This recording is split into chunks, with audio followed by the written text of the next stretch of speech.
Асимилаторска политика со таблети и тетрадки, тоа се подароците кои во Македонија ги пратил Виктор Стојанов, првиот човек на Фондација Македонија од Софија, за како што вели бугарските деца во државава. Таблети и тетрадки за бугарските деца во Македонија. Фондација Македонија, вклучете се.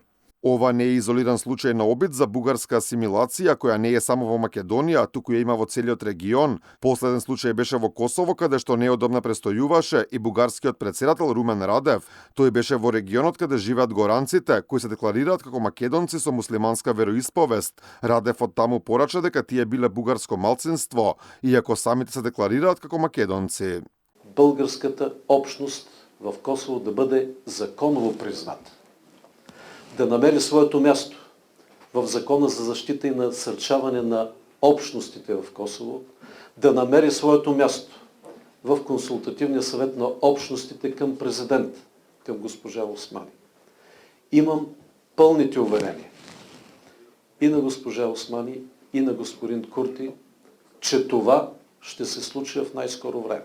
За бугарската асимилаторска политика за Евронюс Србија говореше и Радивој Младеновиќ од Институтот за српски јазик САНУ. Вели тоа не е изолиран случај само во една држава, туку на целиот Балкан.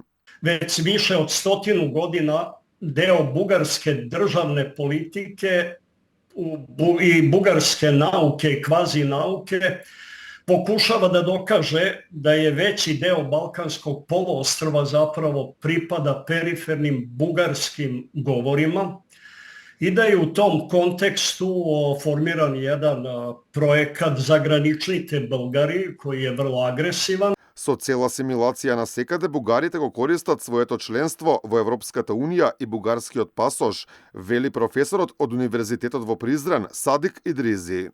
Mnogi su zadnjih godina, posebno iz Prizrena, upućeni na školovanje u Bugarskoj s nadom da će nakon toga ili tokom školovanja možda uspjeti da dođu i do bugarske vize. To su razlozi zbog čega ljudi popunjavaju te obrasce i formulare.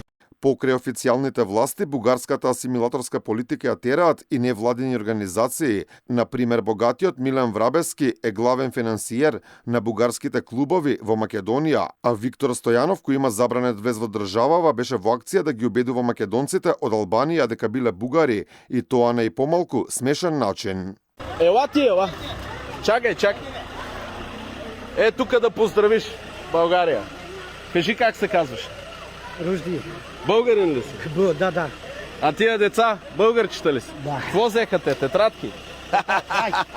За бугарските притисоци веќе подолго време предупредуваат македонците од Албанија. Во разговор за Алфа, првиот човек на македонското здружение Илинден, Никола Ѓурѓај, кажа дека нашинците таму живееле во страв и дека јавните закани од бугарска страна ги обесхрабрувале македонците да се пишат како македонци на пописот кој заврши во ноември минатава година, затоа што живеат во голема сиромаштија.